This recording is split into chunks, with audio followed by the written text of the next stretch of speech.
Hi friends, do you like wood burning stoves? Then today's episode is for you. Today we're going to be comparing the Firebox stove against the Kelly Kettle.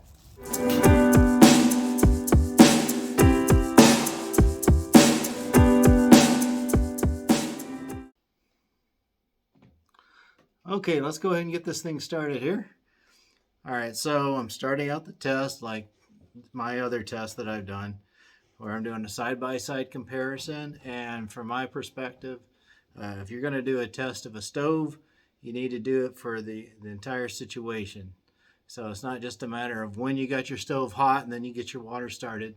If you're going to do twig burning stoves like we're doing here, well, you got to get your fire started. You got get your equipment started, because when you're out camping, you're out hiking, that's what you're going to have to do. So you can't. I don't think it's wise or responsible just to say, hey, it only takes you X number of minutes to boil your water. You got to think about all the prep time to get it going. So here we go, as we're looking at getting our fire started. And even though the Kelly Kettle folks are really upset with my technique on getting the Kelly Kettle started, you can see that it's much faster. It's a lot easier to get your fire set up and get your Kelly Kettle going there. Now, so even with, let's say, my questionable techniques, it still works out just fine. So on the Firebox stove, you're going to notice I'll get the fire started, no problem, but it's that darn water bottle attachment. One of the troubles with the Firebox stove is that the top attachments don't go in place very well, or at least I don't have the touch of the dude that created the Firebox stove. Sometimes it gets warped from the heat. Sometimes you might drop it or bend it or whatever. So each time it seems to be an adventure. Here in a little bit, you're going to see me pulling out my multi-tool and fighting with the thing. So hopefully to all you Kelly Kettle folks, you'll get a good laugh out of that one. Now, at the end of the day, you're not really going to see a big difference. I will share the boil times on this from the time you get to the fire, and you're seeing it's really not a variation there. So let me go ahead and pull out these stoves, and I want to talk about a couple of things while we're running these videos. Okay, let's go ahead and talk about packability here between these two stoves. Well, you have on the Kelly Kettle this, right, or on the Firebox stove this. Obviously, the Firebox stove is much, much easier to pack. Weight-wise, Firebox stove, this is the stainless steel model. It's quite a bit heavier.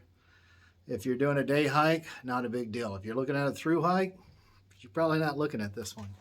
But again, very big. So let's take a closer look here at this Kelly Kettle. So here we got the Kelly Kettle, all right? So no matter what, this is a big item. So the Kelly Kettle, it specializes in boiling water fast.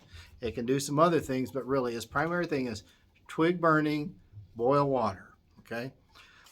The Firebox stove, it is a general purpose twig burning stove, which can boil water. So you got to keep that in mind. What do you want to do? Okay, my primary concern for the Kelly Kettle is this right here, the base. This is where we make our build our fire. And you notice, and if you look around here, there's a problem. If you know anything about fires, you need fuel, heat, and oxygen. You don't get a whole lot of oxygen flowing through here. Now, the Kelly Kettle folks are going to say, well, that's what makes this so efficient, is if you can get enough oxygen flowing through here, up through the kettle, you create this vacuum here, and you can boil water really fast. If you have the right wood, if you have the right conditions, yeah, you can boil water pretty fast. I have yet to see that with this small version. The big ones, yeah, I've seen that one, but this is a problem. I did say that you can do other things with the Kelly Kettle, like it does have this hobo stove attachment. What you want to do is like you go ahead and place it on here, and make sure you got your oxygen opened up, or if you got wind or something going into here, and you can put your twigs into here. I managed to make that work with my buffalo chicken dip. I had to make sure I had some good sized chunks of wood already hot, right? So, which again, I catch flack from the Kelly Kettle people for doing that way. But if you want to cook this way, you got to have something hot in here, and you got to have enough oxygen breathing in here. So again, it specializes in boiling water, not cooking. You can do it, but it's not what it's designed for. Okay, let's talk about the Firebox stove. Folds up nice and flat, very packable. The thing I did not like about this thing is actually getting our ashtray off here. It takes a bit of work there to pop it off. There.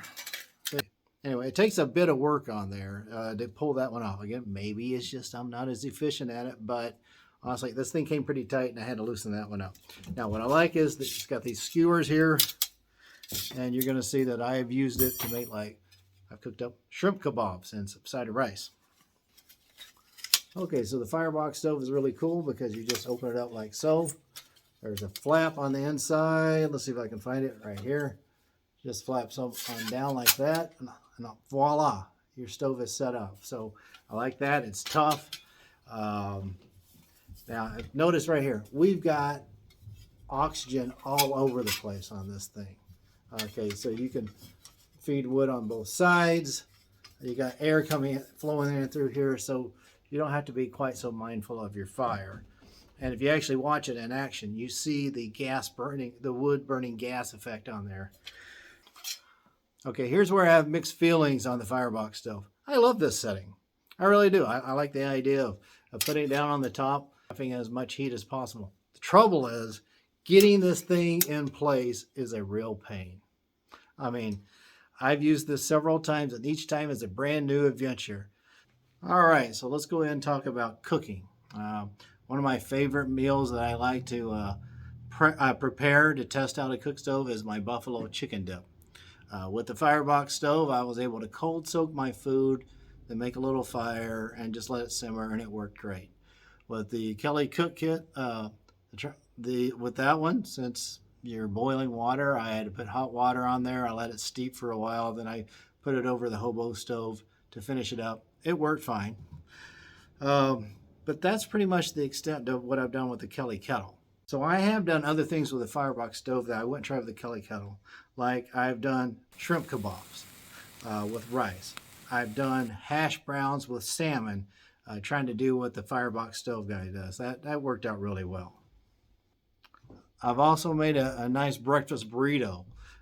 With the Firebox stove, I was able to put a cooking pan on there, cooked up my potatoes, then I added some sausage. I cooked that one up, then I added some eggs, and made myself a breakfast burrito.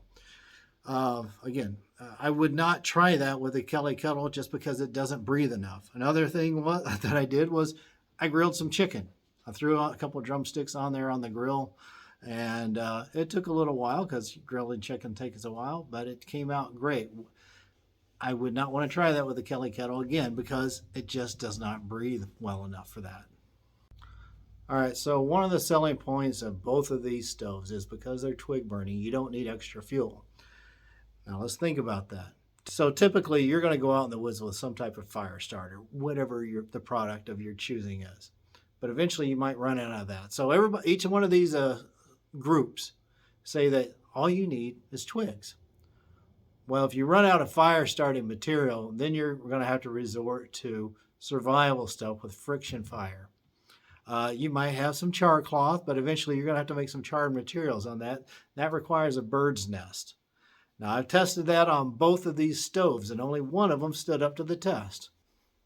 So I ran a test on the Firebox stove a couple years ago when my fire making skills were not as refined as they are now, and I still had zero problem. I took my bird's nest, put it in there, and I was able to throw some twigs in there, and I got a nice sustainable fire. More recently, when I purchased the Kelly Kettle last spring, I made a bow drill fire, and I had a really nice fire with the bird's nest, but guess what? We had that problem with the lack of oxygen. So it snuffed out. Now, is it possible? Probably. As I look back at it, I do believe that I could make it work. Here's the problem, though. Is everybody that skilled at primitive fire making? And if that is that the tool you want? Another restriction with the survival situation is water. Sure, you can boil your water in the Kelly Kettle, but you can't really clean it out very well. I would not want to put any dirty water in the Kelly Kettle for survival and then try to go back and try to clean it out. You probably just have to chuck it. But on something like the Firebox stove, or if you've just got really a camp cup, you can boil your water in that and clean that out much easier. That's something to think about. Okay, so there we have it. You can see that the Kelly Kettle did boil water faster than the Firebox stove on both scales. Whether you just started from, zero, where you're starting your fire, or whether you're starting the clock when you placed your water on top of the fire. So there you go. Hopefully you found this video to be informative, and now you can make your choice on if you want a twig burning stove, which direction you want to go. Oh, yeah, by the way, how you like the black fingers from handling these stoves?